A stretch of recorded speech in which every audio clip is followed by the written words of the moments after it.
হ্যাঁ এরকম ছোট ছোট।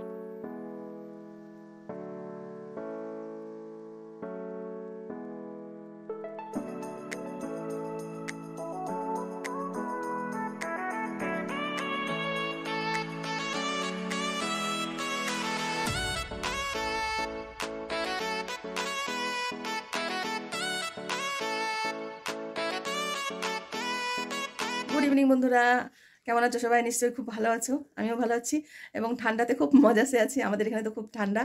তো আমরা এখন আছি ওপরে, আমি এখন আছি রায়ের ঘরে, আর বাইরে হচ্ছে একটা আমরা ঘরোয়া ছোটো মোটো পিকনিক করছি। পিকনিক বলতে কি, ভাত ডাল তরকারি কিছুই না, আমরা আজকে খাবো শিক কাবাব। তো অনেকদিন থেকে রায় বলছে মা শিক কাবাব বানাবো, তো আমার ছেলেও বলছে। তো মেয়ে আসছে, আমার মেয়ে তো আসেই না, খুবই কম আসে। ওর ছোটো বাচ্চা আছে, তো 2 বছর, এই তো হলো 2 বছর। সেদিন একটা ভিডিও দিছি, তোমরা দেখছো। তো এটাই হচ্ছে 2 বছরে 3 বছরে পড়ছে আর কি, 2 বছর কমপ্লিট হলো সেদিনই। এই তো 2-3 দিন 4 দিন হলো। তো আসছে, ও আসে না আসে না, তো ও বলছিল যে রাই বলছিল মা দিদিভাই আসলেই শিক কাবাবটা বানাবো।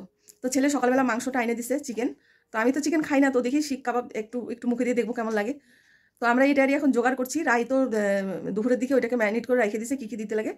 তো এটা আগ্রহ হচ্ছে রায়েরই বেশি, আমি এটা রাই প্রোগ্রামটা রাই করছে।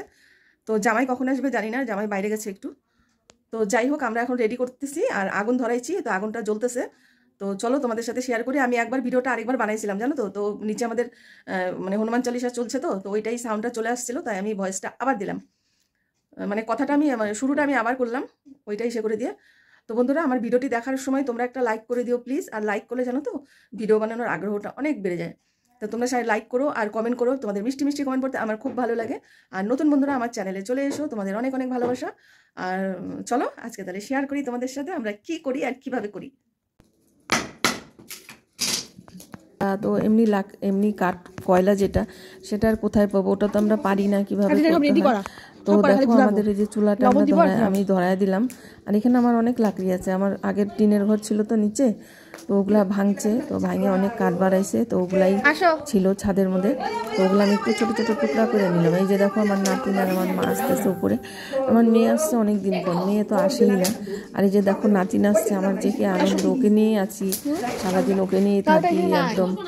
কিন্তু জানো তো এই ভয়েসটা তো আমি পরে দিতেছি তোমাদের, কিন্তু আমার নাতিনের না ওদিন খুব অসুস্থ হয়ে গেছিলো জানো, খুব শরীর খারাপ হয়ে গেছিলো। সে কান্নাকাটি, রাত্রিবেলা তো আমরা হাউমাউ করে কান্না করতেছি, ও মানে কি যে ওর পেটে পড়ছে জানি না। তো এত আনন্দ করলো, দেখো এখানে এত সুন্দর আনন্দ করলো, কিন্তু রাত্রিবেলা যে আমাদের সব চোখে জল।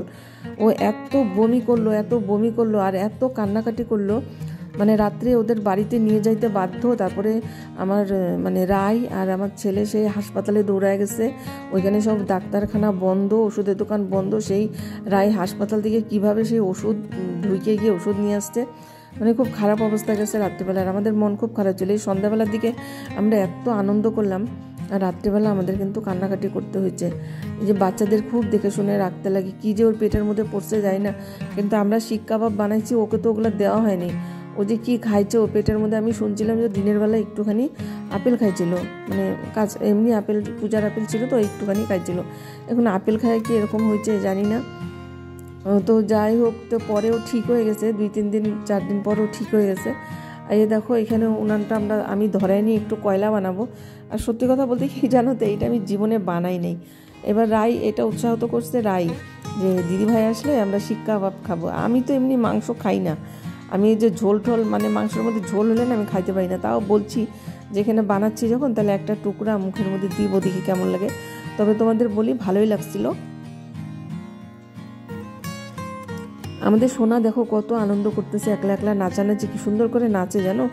আর এখানে তো আমাদের গান বাজতেছে, গানটা জানোই তো গান দিলে কি হয়, তো এর জন্য আমি আর পারিও না, গান দিয়ে কীভাবে কী করতে লাগে আমি ওগুলো পারিও না।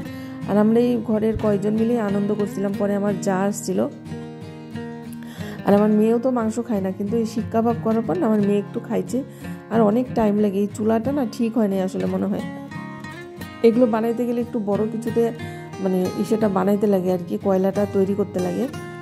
তো রায়ও খুব অনেক আনন্দ করছে। আমরা বললাম না, আমরা সন্ধ্যাবেলার দিকে খুব আনন্দ করলাম, কিন্তু রাত্রেবেলা আমাদের সবারই মনের মধ্যে খুবই মানে হয়েছিল, মানে ভয় পাইছিলাম আমরা আমার নাতিনিকে নিয়ে। দেখো আমার মা, দেখছো আমার মা কীরকম নাচানাচি শুরু করছে। আমার মা আমার মানে আমার নাতিন তো মার পুতিন হয়, তো একদম খুব খুশি মা। ও ওকে এত ভালোবাসে, ওকে কে না ভালোবাসে, ওকে সবাই ভালোবাসে। ও তো ভালোবাসার জিনিস, তাই না, একটা ফুলের মতন জিনিস, ওকে তো সবাই ভালোবাসবে। আর দেখো আমার নাতিনও সেই সুন্দর নাচে, জানো কি সুন্দর, এই যে দুষ্টু কোকিল ডাকে রে কুকু কু, ওই গানটা লাগানো হয়েছিল, আর আমার সোনা খুব সুন্দর নাচতেছিল। এই দেখো মাথায় হাত দিয়ে কোমর ধরে কি সুন্দর নাচে। তা আমার মা, আমি, আমাদের রাই তো জানো খুবই আনন্দ করে, আর আমি আর রাই তো পুরো ফ্রি আনন্দ করি আমরা, আমাদের কোনো ইসে নাই আর কি, আমরা খুব সুন্দর করে থাকি মিলেমিশে, আর চাই যে শেষ লাস্ট পর্যন্ত এইভাবেই যেন থাকি। আর আমার মা আর বেশি দিন নাই, চলে যাবে আমার মা। তো ওর জন্যই মা থাকতে থাকতেই বলছিল যে মামুনি, আমার মেয়ের নাম তো মামুনি, ডাকনাম মামুনি, তো বলছিল যে আয় আমি আছি তো কদিন থাইকে যা, কিন্তু মেয়ে থাকতেই পারলো না। ওই দিনকার রাত্রিবেলা মেয়ের বাধ্য হয়ে যাইতে লাগছে। তবে ওই যে আমার রায় যে ওষুধ এনে দিছিল না হাসপাতাল থেকে, ওই ওষুধটা খাই কিন্তু আমার নাতিন বমি আর করে নাই। কিন্তু তারপরের দিন আবার পরের দিন ওকে ডাক্তার দেখানো হয়েছে, নিয়ে গেছিলো ডাক্তারের কাছে, তো ডাক্তারও ওষুধ দিছে। তো বলছিল যে যদি না কমে তাহলে হাসপাতালে ভর্তি করতে লাগবে, তো ভর্তি করতে হয় নাই। তো আমিও ঠাকুরকে অনেক ডাকছি, বজরংবলীকে, যে আমার সোনাটাকে যেন ঠিক করে দেয়। কারোরই মনে যে ভালো ছিল না, ও অসুস্থ ছিল না। বাচ্চারা অসুস্থ হলে সত্যি বাড়ির মন ভালো লাগে না, যাই খাই যাই করি, বাচ্চারা যদি সুস্থ থাকে তাহলেই ভালো লাগে। দেখো কি সুন্দর নাচতেছে, দেখছো, এতটুকু বয়স, মাত্র 2 বছর, সুন্দর কোমর ধরে ধরে নাচে, আমাদের দেখে না, আমাদের দেখা দেখে ও নাচে। দেখো আমরা এই কয়জনই আনন্দ করলাম, আমার ছেলে নাই, ছেলে ছিল না বাড়িতে।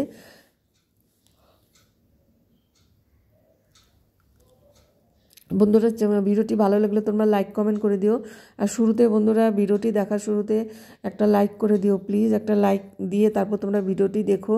লাইক করলে অনেক উৎসাহ বাড়ে, আর একটা লাইক দিতে আমাদের কোনো কষ্টই হয় না, একটা লাইক দিতে আমাদের হাতে কোনো ব্যথা হয় না, একটা লাইক দেওয়াই যায় একজনকে, কি হয়, একটা লাইক দিলে তো কোনো ক্ষতি নেই। আর সাবস্ক্রাইব করে দিও বন্ধুরা, নতুন চ্যানেল, আমার চ্যানেলটা একবার দেখে যেও তোমরা, নতুন বন্ধুরা এসে দেখো। আর আমরা এখানে বেশিক্ষণ আর নাই, ভিডিওটি শেষ করে দেবো, আমার মেয়ে চলে গেছে, কারণ হচ্ছে আমার নাতিনের খাওয়ানোর সময় হয়ে গেছে, তো ওকে খাওয়াবে। আর ওই দিন আমার নাতি সুজিও খাইছিল, সুজি খাওয়াতেও কিছু হইতে পারে পেটের মধ্যে, তো সুজি বানানো হয়েছিল, দিনের বেলা খাওয়ানো হয়েছিল সুজি, আর ওর পুরো গ্যাস হয়ে গেছে, গ্যাসের থেকেও এরকম হয়েছিল। দেখো আমার যে উপরতলাটা বানানো হয়নি এখন, একটাই রুম আছে, ল্যাট্রিন বাথরুম আছে, আর এই জায়গাটা পুরো ফাঁকা আছে। তো ফাঁকা আছে, আমাদের অনেক কাজে লাগে, আমরা পিকনিক টিকনিক করলে আমরা এই জায়গাটার মধ্যে করি, বেশ লাইটও আছে, আর খোলা ছাদও না, আর ছাদও আছে, এবং ঢাকা টাকা থাকি, খুবই ভালো হয় এখানটা পিকনিক করলে। তা আমরা আরও অনেকবারই এখানে পিকনিক করছি, একবার না। তো এখানটা খুব ভালো হয়, আর আমার উনানও আছে, অসুবিধা হয় না, এখানে লাকড়িও আছে, তবে লাকড়িগুলো না অনেক বড় বড়, তো তাই হচ্ছে এগুলো ছোট ছোট করতে হবে। আমার মাও চলে যাবে, মার যখন চলে যাবে মনটা যখন মনে পড়ে না, ভালো লাগে না, মনটা খুবই খারাপ লাগে। আর দেখো বন্ধুরা, আমি আর রাই তো জানো তো কীভাবে থাকি, তোমরা সবাই জানো যে আমরা কীভাবে থাকি, আমরা পুরো এনজয় করি, পুরো আনন্দে থাকি আমরা দুজনের, দুঃখ হোক মানে দুঃখ টুক্ষ সবই আছে, কিন্তু তাও সবসময় হাসি খুশি থাকার চেষ্টা করি। বন্ধুরা আজকের জন্য ব্লগটি এখানে শেষ করলাম, ভালো লাগলে লাইক কমেন্ট করে দিও বন্ধুরা।